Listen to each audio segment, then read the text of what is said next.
let's look at a small example and see if that makes a little more sense. Now, this is a basically from one of our customer, right? And this is very interesting. One of this customer who would basically operate in the financial domain, they have this software product which they sell it to different banks, right? And one of the challenge they had was how to increase the revenue, right? And in the discussion, the thing comes out was that, okay, let's make the data access objects more granular, this class is more granular. Now my question to you is that, do you see any connection between the company's ability to increase revenue with the granularity in the data object classes?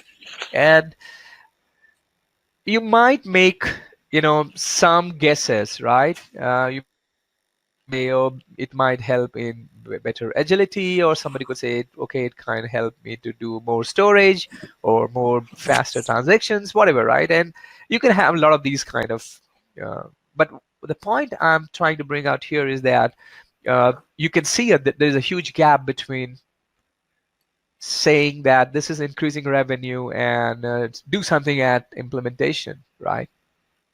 And this is exactly what I was talking about in the previous slide, that the problem exists that these stage of transformations, when it is not explained properly, the different stakeholders are not in a position to see the connections because we don't have skills to understand all the stages of transformation.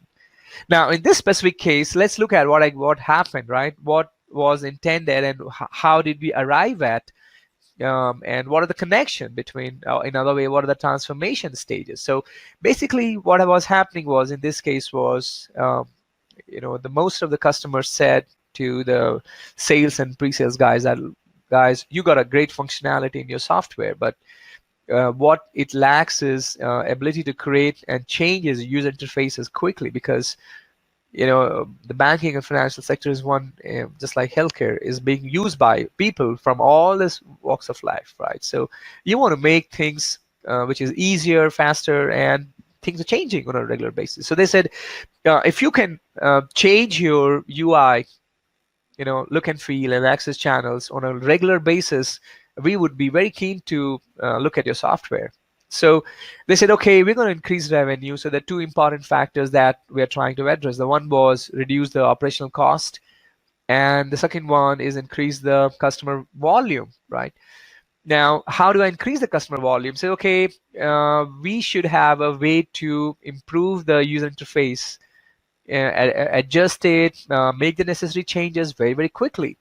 Now, when you're going to make these changes quickly every 3 to 5 months time, we also want to ensure that we have a minimal design errors, so that we don't spend a lot of time trying to fix it and try to release it. And if you could reduce the design error in other way, and we reduce the time which we spend in fixing it, we are going to reduce the operation cost, right? So at one side, they were trying to reduce the operational costs. Other side, they're trying to increase the revenue. Now, how do you achieve this? We said, okay, let's, instead of understanding this UI at the way it is implemented in the editor, let's try to understand the logic behind it, right? So let's try to separate it. Let's understand the logical UI components and understand the logical data components, and how these logical data components are being consumed by which logical UI components. And then try to convert it further, specify, get into more specifics in terms of, what are the characters, the length, the size, the locations of those UI elements. If you're watching in a mobile phone, you're watching in a watch, you're doing it in a standalone box or a web interface. Try to define those specifications, and then try to refine those data elements, right? Those table definitions. Which of these are going to be possible? This UI component. So if I have a form, right, out of these 12 elements, we might want to show that in the case of web browser. But if somebody wants to register over mobile phone, we only want to show 6 of them, right? So you kind of define this logic and the data, and then you go to specifications of these UI components and the technical specification of data components, and then we're looking at the granular DAO classes and granular web classes.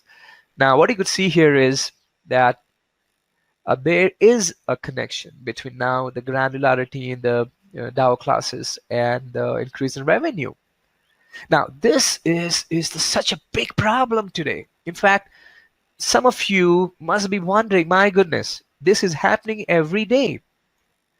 Every day, in every meeting, depending on what you are good at, you're trying to explain those information without realizing that other person is actually someone who doesn't understand this. So imagine if you were the project director, right? And you will have no clue about what these data access objects are, or any such kind of technicalities that you will be thrown at when you're having this review meeting. Now, this kind of really makes the life so uncomfortable. And that's where I guess having a good architecture which uses these transformation stages to guarantee an execution of an idea using the IT environment is so important. Not only it gives you your ability, it gives you an ability to understand why certain decisions are being taken. So it won't be good enough if somebody tells you, why we are doing this. You could ask them, okay, is it for the data concept you're talking about? You're talking about the network concept. You're talking about the rule concept. What are you talking about? Okay, we're talking about the rule concept. We're talking about the UI concept. Okay. Otherwise, it's so difficult to even comprehend. So either if you are a project director, it helps you to guarantee your business strategy to IT execution. Imagine you're a project head, you're a solution owner, right? And you have been entrusted with the responsibility of ensuring that these changes of UI gets added on a regular basis. Now, you are the guy who's going to do a balance between the technical implementation and the business limitations and objectives, right?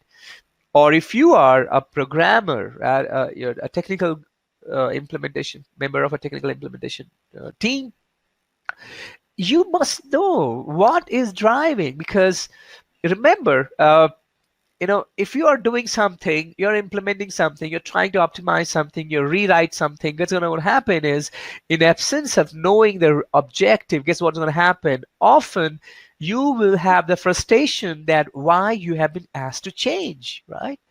The single most frustration in most of the technical team members are they have been asked to make changes without having an explanation why they are asked to change. And this frustration is also the cause of the lack of motivation in the technical people sometime when they're part of a project. So this kind of really helps you to understand and map it to the right set of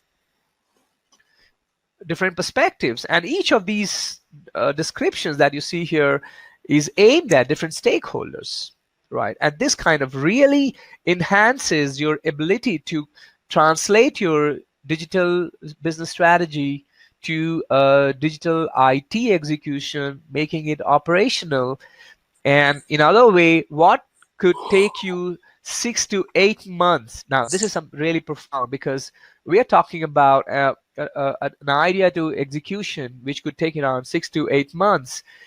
Using this structure, using this transformation stages, you should be able to see your ability in less than 3 to 4 weeks.